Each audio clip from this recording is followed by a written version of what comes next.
Oui, Ahmed. Allô? Oui, bonjour, c'est Ahmed Mohamed. Ouais? Ouais, ça va? Moi, c'est Ulcan Ouais, ça va, merci. Grégory Chély. C'est qui? C'est Ulcan Grégory Chély. Je sais pas si tu me connais.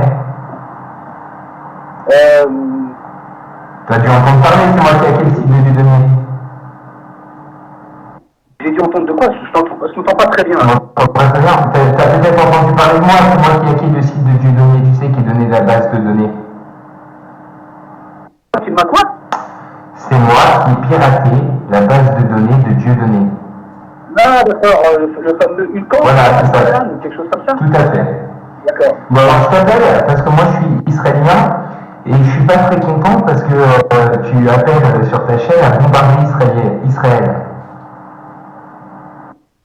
Ouais, il faudrait peut-être déjà que tu commences à demander aux tiens d'arrêter de bombarder les Palestiniens et tout ira bien, je pense. Mais je pense qu'il y a des raisons pour lesquelles ils bombardent les Palestiniens, non?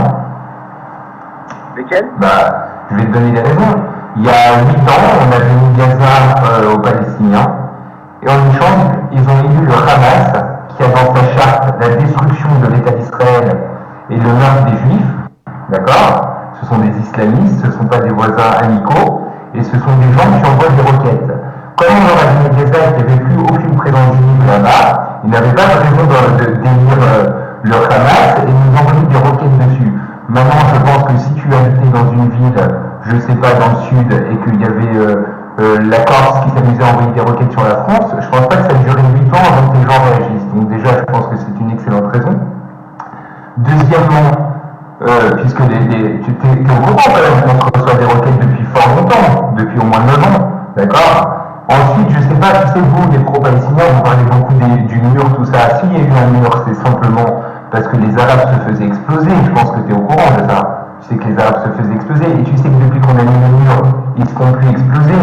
Donc, est-ce que c'est bien qu'on ait pu sauver nos civils, des gens qui avaient envie de mourir avec de la dynamite autour de leur taille? Je pense que oui.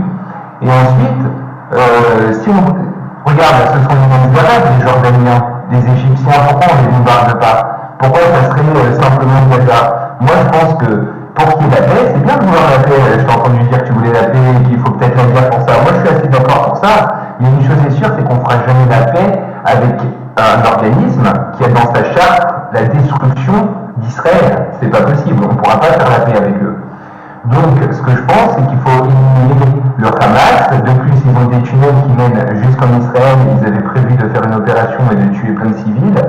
Eux, ce qu'ils font à chaque fois qu'il y a un cessez-le-feu, ils envoient des roquettes. Je le sais bien parce que j'habite dans le sud d'Israël. Et quand il y a des cessez-le-feu, on reçoit quand même des roquettes. Je ne dis pas que les roquettes tuent ou tuent pas. Elles sont faites pour tuer, en tout cas. Moi, personnellement, ça fait 2 semaines que je suis chez moi. Je peux pas aller à la plage comme avant, faire du surf. Donc, c'est gênant.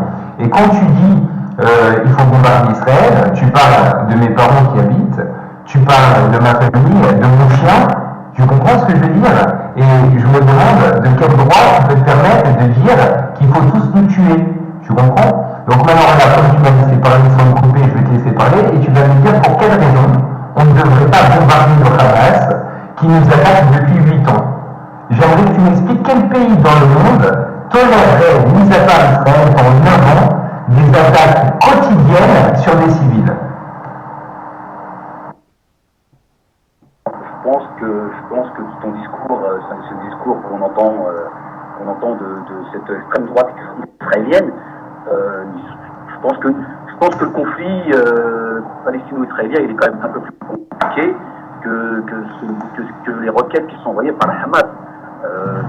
Toi qui habites là-bas, tu vas bien au courant que Gaza, c'est un endroit qui est sous un embargo, pas d'électricité, pas d'eau, pas de vivres. Non, il y a des choses, c'est faux, il y a des vivres, sinon ils ne seraient pas en train de se reproduire toute la journée. Donc c'est faux, et en plus, je ne te parle pas du conflit israélo-palestinien, je te répondais je te répondais sur ta question où tu m'as demandé pourquoi on bombarde, quelle est la bonne raison pour bombarder Gaza. C'est une excellente raison. Je pense. De quoi? Tu peux répéter ta question? Non, je dis je pense que c'est une excellente raison de bombarder Gaza. Et je vois pas ce que c'est comme discours d'extrême droite. L'extrême droite, c'est de dire il faut bombarder Israël. L'extrême droite, c'est de faire des manifestations dans la rue où vous criez mort aux juifs, ou vous mettez des croix gammées, c'est ça l'extrême droite. Tu vas pas dire que l'extrême droite, c'est un pays qui se défend aussi. Une droite israélienne, c'est Netanyahou, c'est le Likoud, c'est... Bon, voilà, je vais pas te faire un dessin. Non, en quoi il y a l'extrême droite Netanyahou En quoi il y a l'extrême droite Netanyahou C'est un discours d'extrême droite qu'il a. On sait très bien que... Mais tu vas quand même pas me faire croire que ce que fait l'armée israélienne sur Gaza est justifié parce que le Hamas enverrait des roquettes. Et je te rappellerai une chose, que cette offensive elle a commencé d'après un kidnapping de 3 jeunes israéliens. Aujourd'hui, on sait que c'est faux et que c'est un assassinat de la part d'un Israélien. C'est entièrement faux. Ce que tu dis, c'est faux. C'est un assassinat de la part des Arabes. Ce qui a été dit, c'est que c'est pas un assassinat de la part du Hamas. C'est pas du tout un Israélien juif qui aurait tué. Il faudrait arrêter de mélanger les trucs. Dis un Arabe. C'est un Arabe, ce sont des Arabes qui les ont tués. Maintenant, c'est peut-être pas des gens directement liés au Hamas, mais de là dire que ce sont des Israéliens sans dire que ce sont des Arabes, c'est quand même drôle. Non, pas du tout. C'est un Israélien. C'est un crime de la part de quelqu'un de chez vous. Ça a été un crime. De la part d'un Arabe. C'est de la part d'un Arabe, n'est-ce pas? Non, pas du tout. Ah, c'est pas l'Arabe, c'est un juif qui a tué les 3 juifs. C'est ça que tu es en train de dire. Imaginons que c'est un Arabe israélien. Allez, imaginons. Ouais. Allez, on imagine. Ouais. Il n'a pas imaginé, on va penser que c'est un Arabe tout court. Mais après, oui. Imaginons que c'est un Arabe israélien. Ok. On va quand même rappeler que ça a été instrumentalisé par Netanyahou comme un kidnapping venant du Hamas et qui les aurait tués. Aujourd'hui, tu es d'accord avec moi, c'est un mensonge. Non, c'est pas du tout un mensonge, je vais t'expliquer pourquoi.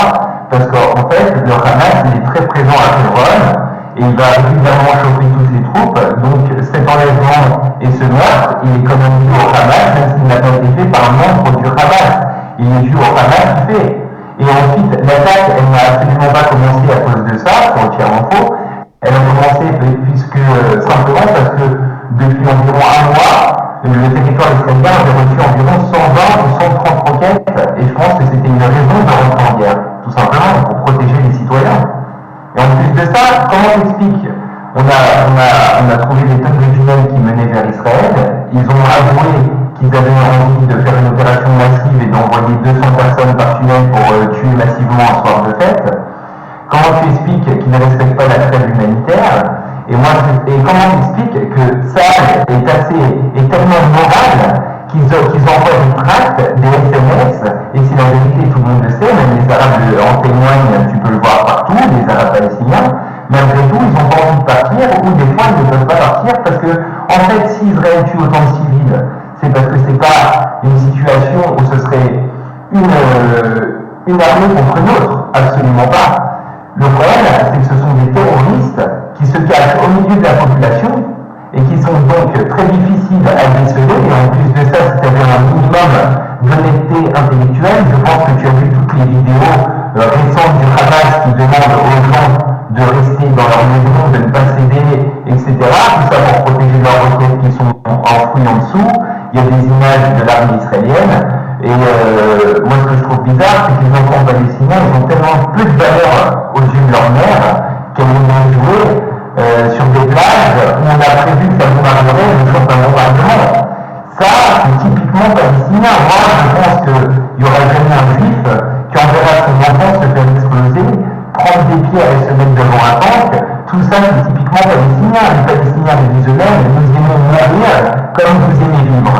Nous, on aime tellement vivre que s'il faut leur faire plaisir à nous tuer, ou en tout cas tuer leurs dirigeants pour pouvoir vivre, je trouve ça tout à fait normal. Ensuite, excuse-moi, si je veux parler du conflit israélien, après je te laisserai vraiment pour répondre. La colonisation en Cisjordanie, c'est 0,2% de la Cisjordanie.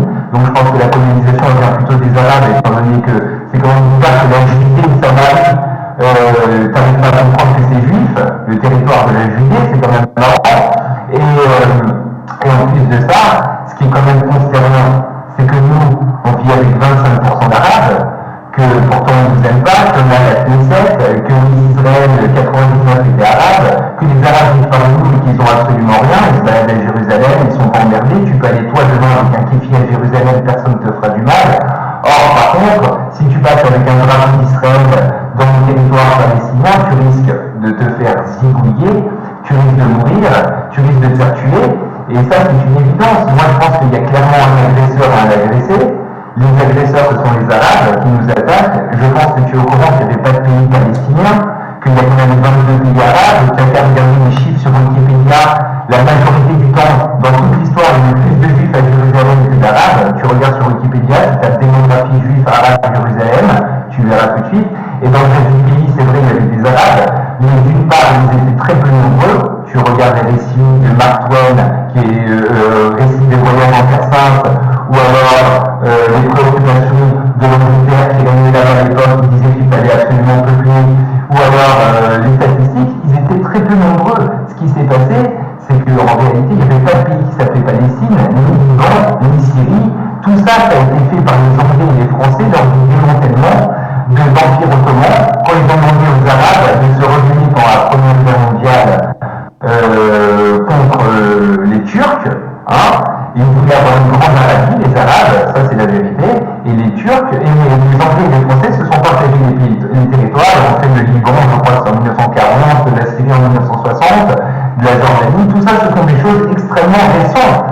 Donc de là à dire qu'il y avait un pays qui s'appelait Palestine alors que personne n'est capable de citer un dirigeant palestinien avant un attaque, mis à part l'imam qui est réuni sur Jérusalem et qui a collaboré avec Hitler, c'est vraiment lamentable. Dans la tête des gens pensent qu'il y avait un pays qui s'appelait Palestine, que les Juifs sont venus et ont foutu dehors les Arabes. Or, je pense que c'est faux. Je pense que l'Israël, c'est 0,3% du Moyen-Orient. Je pense que tout le reste appartient aux Arabes. Je pense que chez nous, c'est le seul endroit où les gens peuvent parler librement sans se faire tuer. Je pense qu'il y a eu un seul mort en Cisjordanie depuis 2005, un seul mort civil avant ces histoires-là, d'accord? Donc ce qui prouve que quand ils nous emmerdent pas, on les emmerde pas. Et je pense que si Israël attaque, c'est qu'on a d'excellentes raisons de le faire et que personne ne tolérerait ça. Je pense qu'on a tout à fait, on est chez nous, en Israël, et je pense que c'est quand même injuste de s'occuper et de médiatiser tellement ce problème-là, alors que chez nous c'est un pays de liberté, etc., au milieu d'une marée, d'un océan de fascisme, d'islamisme, tout autour de nous, des gens qui ont tué 300 000 personnes, 150 000 personnes, il me semble, en Syrie en 2 ans, le Darfour, etc., et je trouve ça vraiment incroyable. Donc maintenant, je vais te laisser répondre, mais je pense que si tu réponds par des arguments tels que ce sont les Israéliens qui ont tué les trois petits juifs, quel était l'intérêt des Israéliens de faire ça? Je pense que tu sais très bien que ce sont les Arabes qui l'ont tué et qu'il faudrait arrêter de rentrer